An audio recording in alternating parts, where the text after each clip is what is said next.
Hi,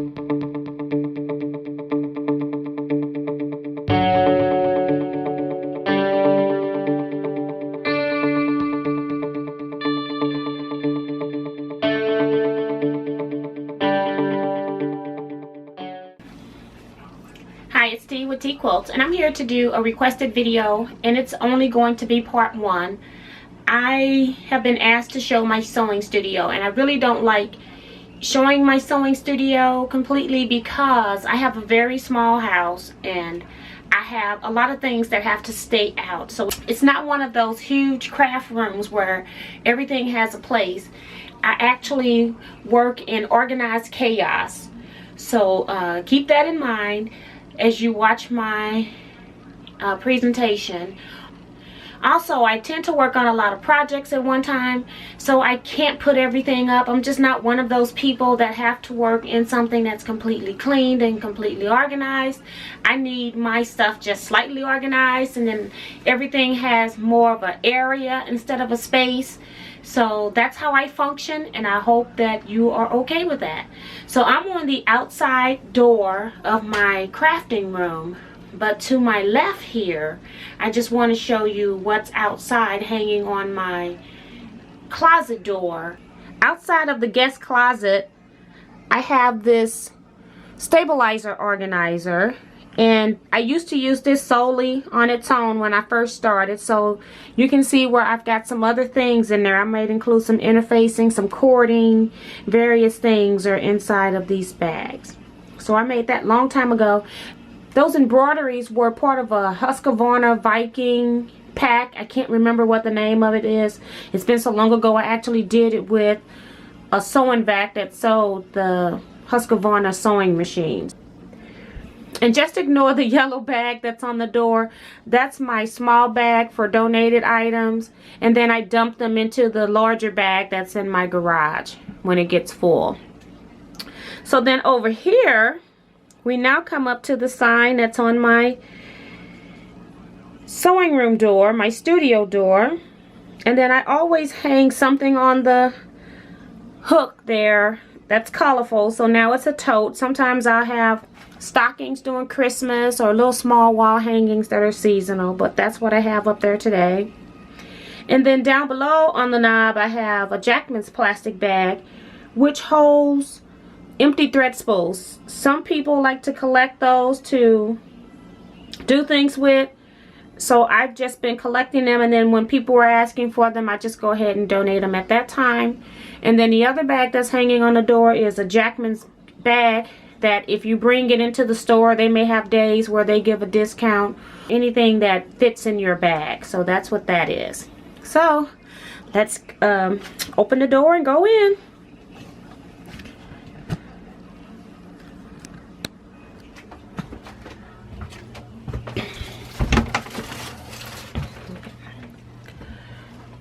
I have a very small studio. It's only 10 feet by 10 feet, so I have to maximize as much space as I can. So I'm right here at my door. My door opens about 3/4 of the way, and I will go in and close the door just to show you what's going on with the door. Okay, so I'm just facing the door right now, and I have my room painted in two-toned. It's in yellow and blue.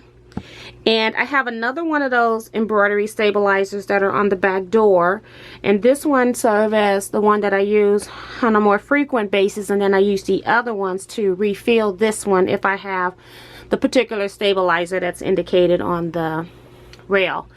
Another thing that's over in the corner right behind the door is something that I haven't had a chance to organize yet, but I just do my dusting rags, extra stabilizer, and then I have a few pieces of cloth and or scarves that I haven't gotten to where they need to go yet.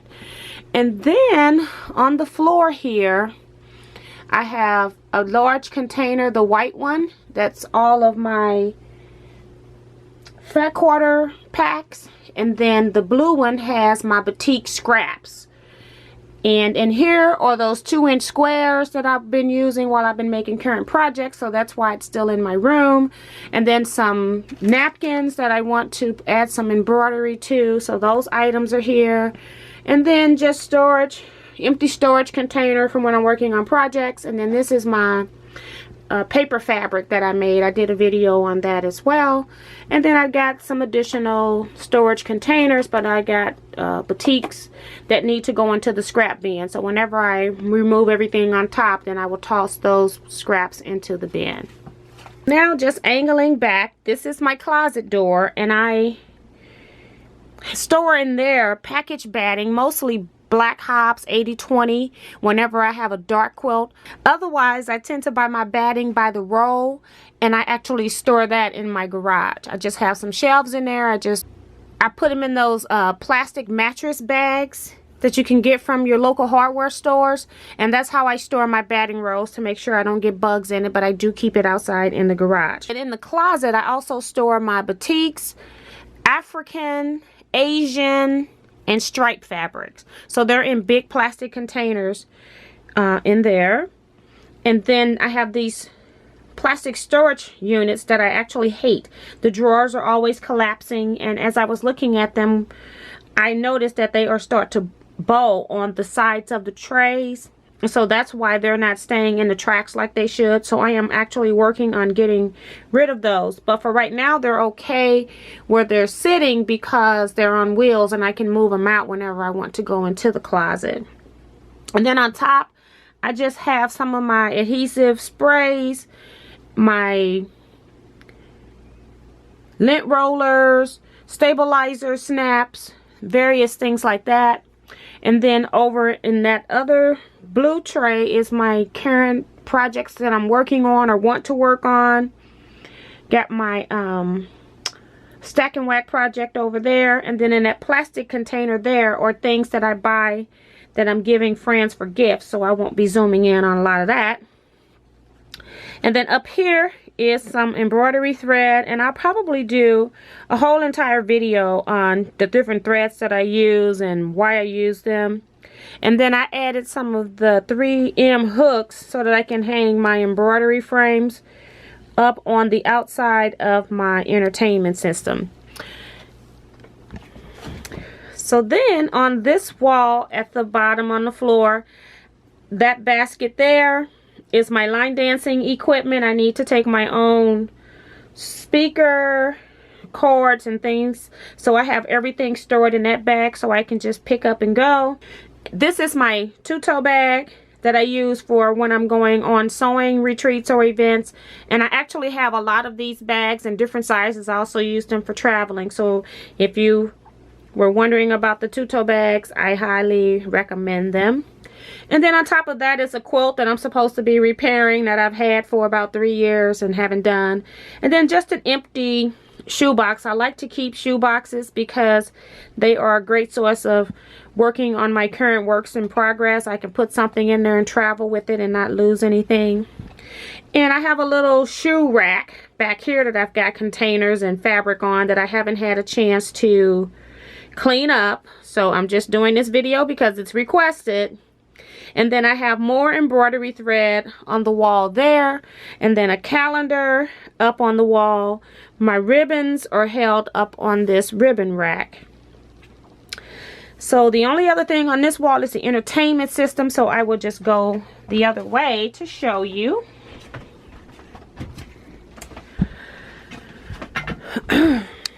So in the entertainment center, it's not organized very well. It was actually a recycled item that I got from my sister. She was about to put it out to the trash, and she had a much larger TV. That's why you see the blue wall in the back. But I decided to take that. And then it does have a few drawers.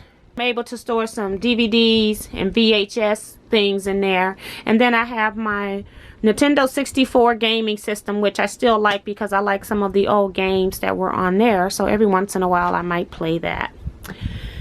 That's it right there. Next thing on this wall is I store my works in progress in these containers, and then I actually label said containers so that I know what's in them, so that I'm not just going through them trying to figure out what's in the containers. So if you don't see a label, it's probably under the handle because I would have 2 or 3 different projects in one container, and then as I use them or complete them, then I would just pull off that label. And I have this on top of a desk, and it has a little credenza over the top that I just store some items that's not completely organized. Again, I have some more movies, DVDs, some little whatnots in there that I need to redo. I haven't had time to do that. And over here on the desk, I have my ruler holder. And this is just the rulers that I will use when I'm in this particular room, because now that I have the long arm, I tend to do most of my cutting there, as you know from my previous videos. And then I have my Elissimo embroidery machine, so it's always set up and ready to go. And then on this wall, I still have more embroidery thread here. And just a FYI, that quilt pattern on the window that I'm using as a curtain is the actual yellow brick road. And I mentioned that in the video where I was doing the Take 5 videos, and I had a survey if you knew about the yellow brick road pattern, and I was amazed at how many people did not know about it. So that's the actual yellow brick road pattern. Then on this desk, I also have 2 file drawers over here, or 2 drawers. One is a file drawer on the bottom, and the other one is just a big open area. I actually store the pieces to my machines in there because I have the embroidery unit on here. Then that means I have to store the regular cover, the regular arm piece that goes onto the machines. And then on my actual Elagio here, I have the embroidery unit in there because I have the regular arm on it for regular quilting. I'll try to have 2 machines going at all times, so even when I'm making a quilt label or doing some other type of embroidery, I can also sit here and do some regular sewing, so I'm not just watching my embroidery machine.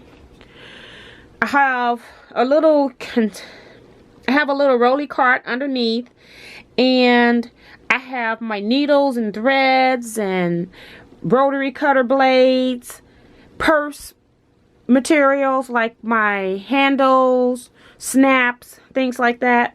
And then on the floor, I just put my gypsy sit-up on because I just pull it out and use it whenever I need. And then I have my chair here, and I actually bought this chair at IKEA.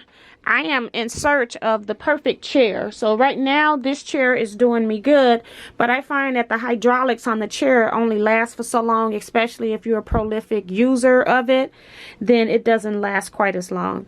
And then one other thing I just want to point out is that I used one of those vinyl placemats to make this little pocket gadget that's on my embroidery machine here.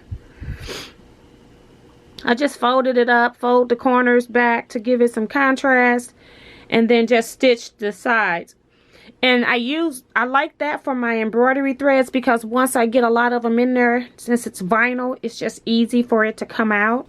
And then I also like to use a stabilizing mat underneath to keep it from vibrating so much and just keeps my sewing machine from moving. So I use those on both of my sewing machines here. As far as all of this stuff here, I just need to find places for this stuff. This is what I'm currently using or working on as well. My rotary cutter, I need to move that. It's a fabric stiffener. And I got some other things. Those Kleenex are for embroidery projects, so I just need to do some organizing in here. Again, I'm just doing this video for somebody that asked. And then over here I have a rotating embroidery thread stand, and when I'm actually doing a lot of embroidery, I will move it over to here. But I don't like to sit it there on a regular basis when I'm not actually watching it, because I've had thread that has gotten caught in my flywheel, and I will show you the bag. I kept the bag as a souvenir. And here is that bag of strings that I was talking about that actually got caught in my embroidery machine in the flywheel.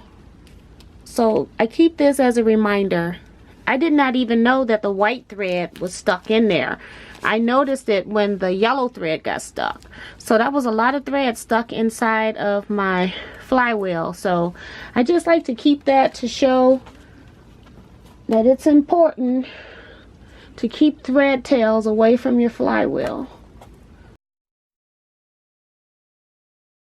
And I'm not really using it a lot sitting here, so I will just move that. So that's a rotating thread holder that I got from one of my local quilt shops.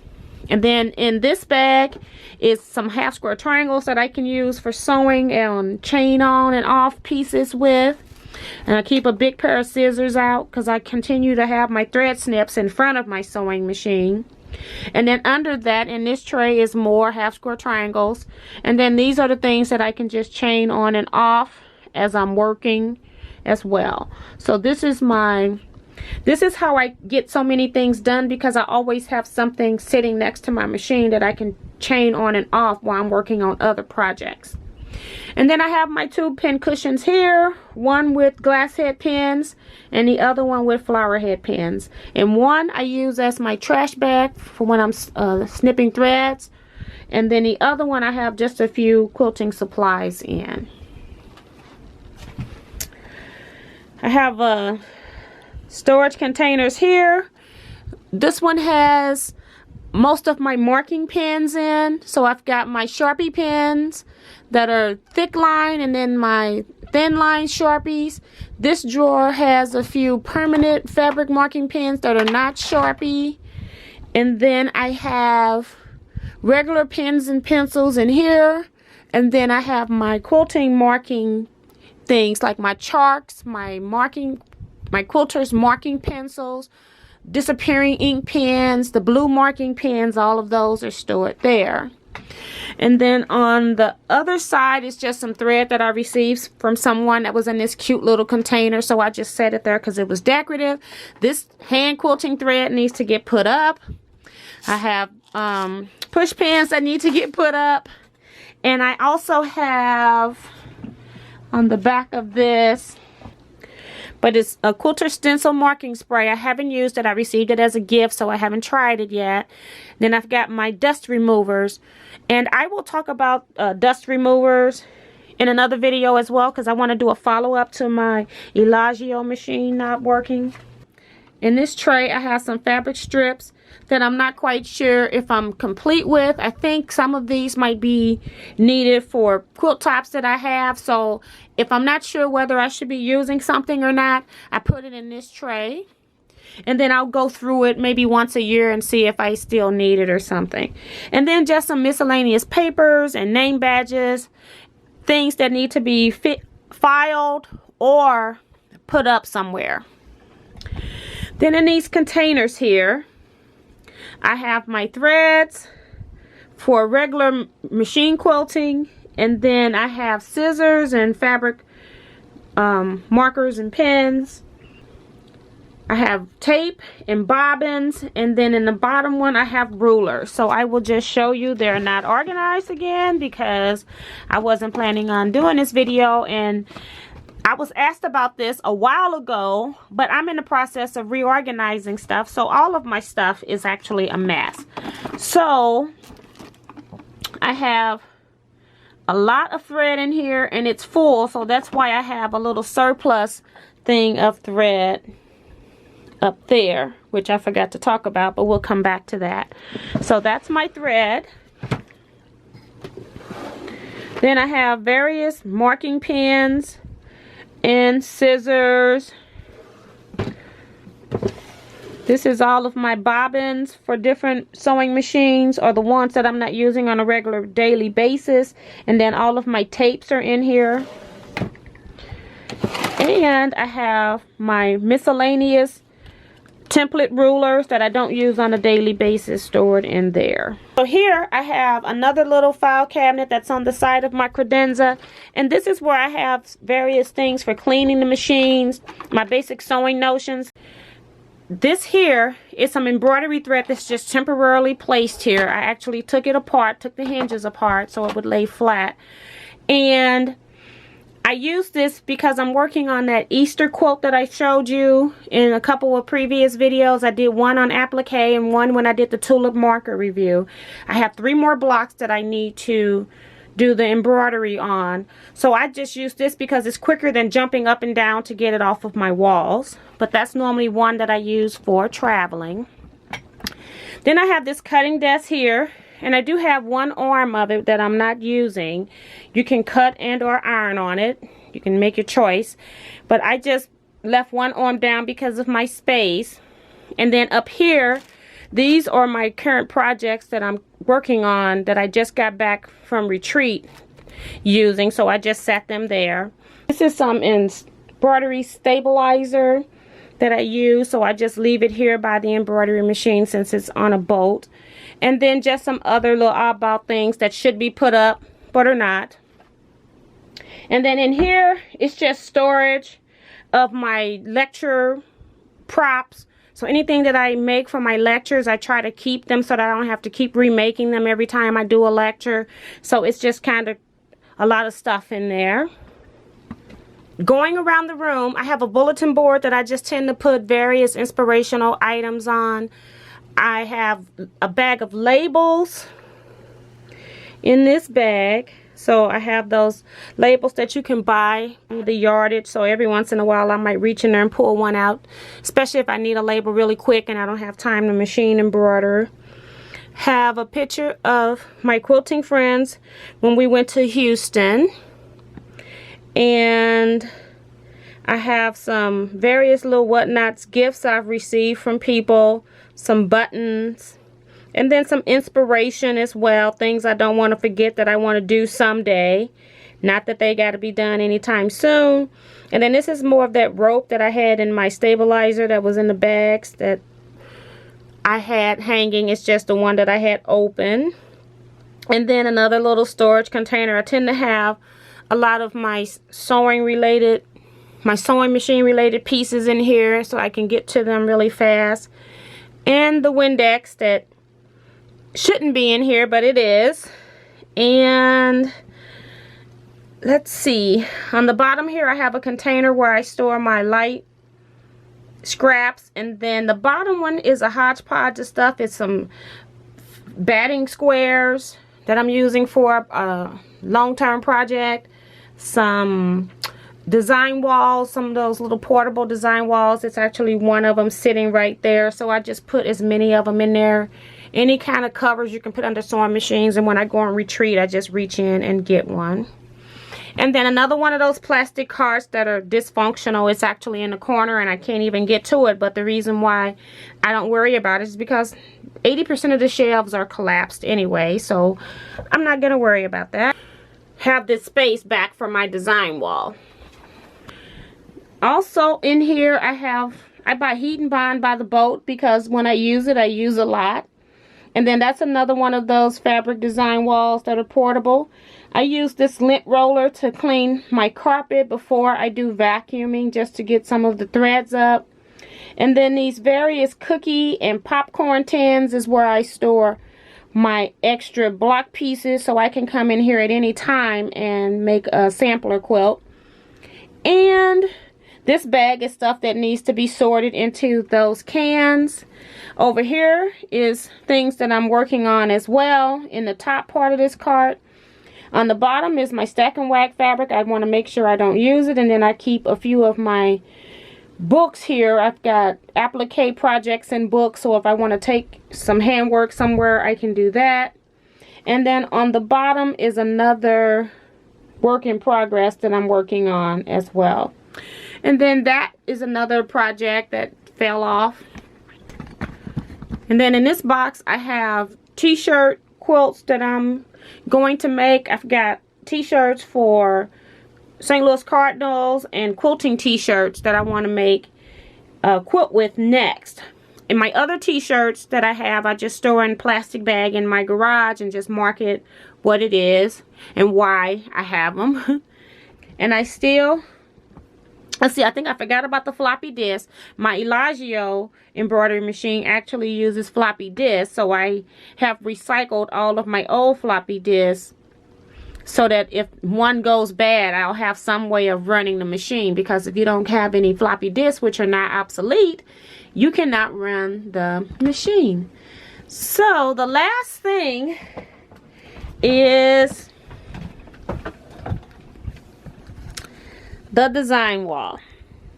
Now this design wall is 72 inches square, and it's actually insulation, the pink insulation that you can buy at your local hardware store, that I just put a layer of Warm and Natural on top. So that is what's going on there. And then I just put a few little yo-yos over my screws where I bolted it to the wall, just to cover the little hardware that I used.